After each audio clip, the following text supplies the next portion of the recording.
All right, guys, welcome in to my college football week number 5 instant recap. Kind of an obscure week in the world of college football, but I'm just going to run through all of these games, do a rapid reaction, and then we'll take a look at the power rankings. How has everything moved? What do I think about, the current takes going around the college football ecosystem? But let's begin just with the number one team. You've got Georgia beating Auburn.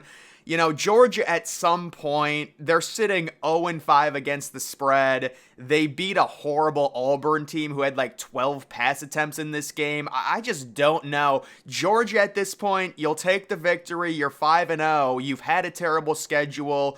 You're basically number one by default because you've won the last two national championships, and we can understand that. You'll get your little grace period, but at this point, college football is so wide open. Georgia sitting at number one, but 0-5 against the spread. Very disappointed in Georgia in this game. I thought they were going to crush Auburn because Auburn is just not a good team. I understand people say, well, Auburn hung in there with the number one team in the nation. They're 3-2. Guys, they can't throw. So I was expecting Georgia to win this game by a lot more. Good performance from Brock Bowers, but we'll see what happens with them in number one. Next, you've got Michigan destroying Nebraska. So here it is, guys, the newest take. Michigan is the best team in college football. So yes, Michigan has improved to 1-3-1 against the spread. This is the first time they've covered the spread this season. So let's throw them at number one and reward them. Guys, I like Michigan. They're the little engine that could. They're always David. Ohio State is always Goliath. We always root for the massive underdog. Just like when Bowling Green is facing Ohio State, we always root for Bowling Green. It's the same thing. When Michigan is facing for Ohio State, they're always the underdog. We love them. They're a good little team. But guys, they had one good week. This is the first time they've covered the spread all season. Do we really want to put them at number one? I don't know. It's anecdotal at this point. J.J. McCarthy. Guys, I saw J.J. McCarthy has the number one QBR in college football this year. How was that stat calculated? How is he above Caleb Williams and Michael Penix Jr.? I'm not sure, but he was very efficient in this game. I think he was like 12 of 16 for 200 yards and 2 touchdowns. Either way, Nebraska was losing 14-0 with like 10 minutes left in the first quarter. This game was over pretty much like 5 minutes into it. Next, you do have Texas destroying Kansas. I don't know what happened to Jalen Daniels, but he didn't play in this game, and Texas easily wins. They end up covering. A lot of people saying they should be the number one team in the country. I don't know, man. It's wide open at this point. But Texas had a running back, Brooks, who had like 200 yards rushing. That's a ranked v. ranked win for Texas. But again, Kansas's quarterback wasn't playing, and Texas was at home. Next, you've got Penn State beating Northwestern. I'm getting a little bit concerned about Penn State. And this is definitely a game where you could say it's an 11 a.m. start. You're facing a terrible team. Penn State's not up for this game. They're already preparing for Ohio State. If you look at Penn State's schedule, I've never seen a schedule like this. They face Northwestern, it's basically a guaranteed win. They face UMass, that's a complete guaranteed win. And then they face Ohio State. They have basically 2 or 3 bye weeks before facing Ohio State, so it's very clear they were preparing for Ohio State this past week, and it was tied at halftime. It was 10-10, and then Penn State turns it on. But I am concerned, Penn State, the lack of explosive plays on offense. That's something to watch. You've got Washington beating Arizona. Washington, unfortunately, does not cover this spread. I think they were up 28-10, and then Arizona scored a few times, but Washington's been kind of irrelevant because they're always playing at 10 o'clock at night. USC beats Colorado, so this was the big noon game. That wasn't at noon, it was at 10 a.m., at least, Mountain Time Zone. The bottom line here is USC's defense is not good enough to win the Pac-12. Caleb Williams is great. We get that. They have a terrible defense. I don't know what Lincoln Riley was thinking, keeping Alex Grinch on the staff. Obviously, they have a relationship. He's probably friends with him. It was a terrible decision by a head coach. You should have fired him and gotten someone else. USC does not have the defense. And Colorado, you give them credit for hanging in there, but Colorado's defense is also not very good. I do think Colorado still finishes at least, 6-6, 7-5. They're going to make a bowl game. A lot of people are going to overreact to Colorado losing, but they did easily cover the spread there. Next, you've got Oregon crushing Stanford. So I thought this was funny. Stanford kicks 2 field goals to start the game. That'll put the fear in Oregon's eyes. Stanford was up 6-0 in the second quarter. You can't kick field goals against a team like Oregon. Just go for it on fourth down. You're 1-3. Now you're 1-4. You're up 6-0. Whoop-de-doo. Final score 42-6. And then you've got the 7:30 ABC game, Notre Dame. So Notre Dame, they converted like a 4th and 16 on Sam Hartman scrambling because Duke dropped everyone into coverage. The exact same thing kind of that happened to Notre Dame when they faced Ohio State, and they allowed the Ibuka catch on like 3rd and 19. Listen, any way you can win, this is a good win for Notre Dame on the road. They really have a lack of explosive, receivers. Notre Dame really doesn't have any receivers, although a few of them were injured. But listen, if Notre Dame can beat Louisville next week on the road, they're going to be stacking up quality wins. And then they have USC at home after that. They can control USC at home. If Notre Dame can control the time of possession, run the ball against a bad USC defense, they've got a chance, but they still have a huge game next week against Louisville. This is a gauntlet schedule right now for Notre Dame, but that is a gutsy win. Duke, on the other hand, you got to feel bad for them. That was their moment. They could have been a top 12 team in the country if they would have won that game, and they kind of gave it away. Bama crushes Mississippi State. I mean, Bama didn't even throw this game. This was a weird game where Bama only outgained Mississippi State by like 100 yards, but because Will Rogers has just been so horrible this year, and also Alabama's defensive line, Chris Braswell, I think, the pick six, Alabama's defense is ridiculous right now. Jalen Milroe running, kind of being a game manager. Bama is really hitting their stride. They still only have one loss, and they're lurking, and that's a good dominant win, and that's a cover of a 14-point spread on the road, and a weird start time at 9 o'clock Eastern. These three games were all kind of higher scoring. You've got Ole Miss beating LSU, and my LSU pick was right. Guys, go back to the preseason. I said LSU was overhyped. They won a watered-down SEC West last year and then got crushed in the SEC Championship. I said they would lose at least 3 to 4 games. They've already got 2 losses.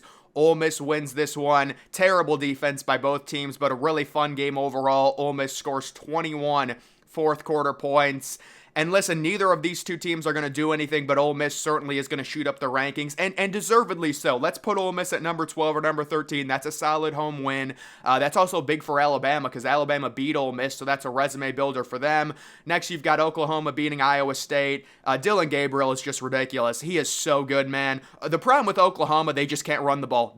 Their leading rusher is averaging 3.9 yards per carry. It's an issue. They've got the Red River rivalry next week. It's going to be tough, but they do crush Iowa State. They easily cover that 20-point spread. How about Tennessee covering a spread against South Carolina?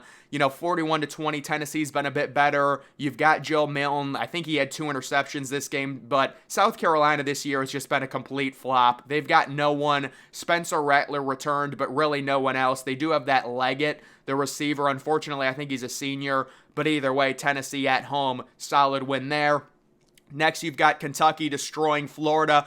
Florida should not have been ranked. I said going into this week, I had Kentucky winning this game 27-19, so they did cover. I thought it was going to be lower scoring, but yeah, this is a battle of the overrateds. Now we're going to reward Kentucky. They're going to be ranked, I'm sure, for beating an overrated Florida team. Florida's starting quarterback, Graham Mertz, was basically left for dead by a Wisconsin team that really isn't that good. So that just tells you how bad Florida is at this point. Missouri beats Vanderbilt. So, I did go in on a bit of an upset pick with Vanderbilt winning this game. And to be honest, they almost covered this spread. It was 31-21, and Vanderbilt was driving late until they weren't driving, but there was some turnover, and Missouri had like a one-play drive at the end of the game to cover this spread. It's a charade. Vanderbilt was so close to covering in that one.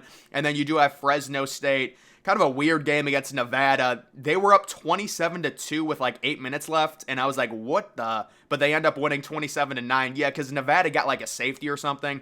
All right, guys, let's take a quick look at the power rankings. You can see the Buckeyes, after the bye week, they remain number 1. Oklahoma at number 2. Bama stays at number 3. Texas up 2 spots. Not surprising. They did beat Kansas easily, but again, there is the qualifier, the starting quarterback not playing. The analytics don't know that. Penn State moves down 1 spot. Not really surprised there. It was kind of a lackluster performance against Northwestern. Oregon up a spot. It was a dominant win. They covered the spread against Stanford. Georgia down 2 spots. Yeah, at this point, Georgia is really taking on water. And it doesn't matter. I mean, Georgia, if they turn it on, they'll be fine. They're sitting at 5-0. But this is kind of the issue, man, with college football, where it's very clear if Georgia had a tougher schedule earlier in the season, they would have one loss at this point. I think that's obvious. But because they've had this horrible schedule, they can be lackadaisical. They get to shake off a slow start because they face no one, and they're sitting at 5-0, and now they can turn it on. And it's kind of like the unbalancement of college football. Why does Georgia get this advantage where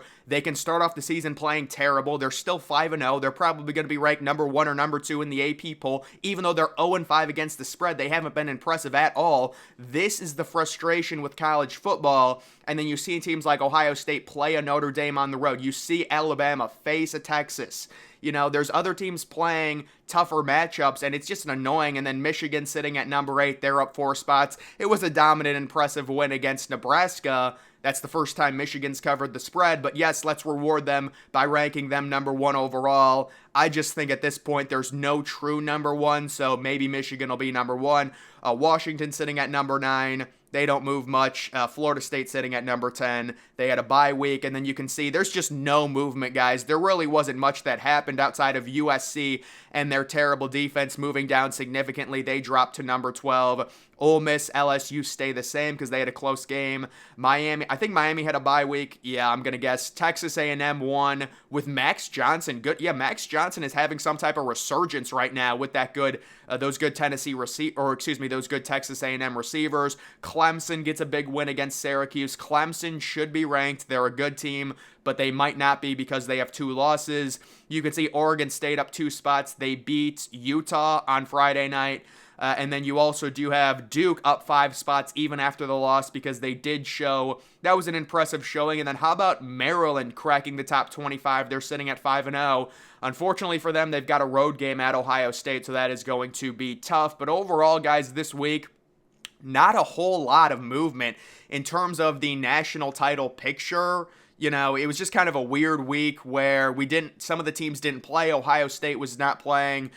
Florida State was not playing. Both of those teams had really early season byes.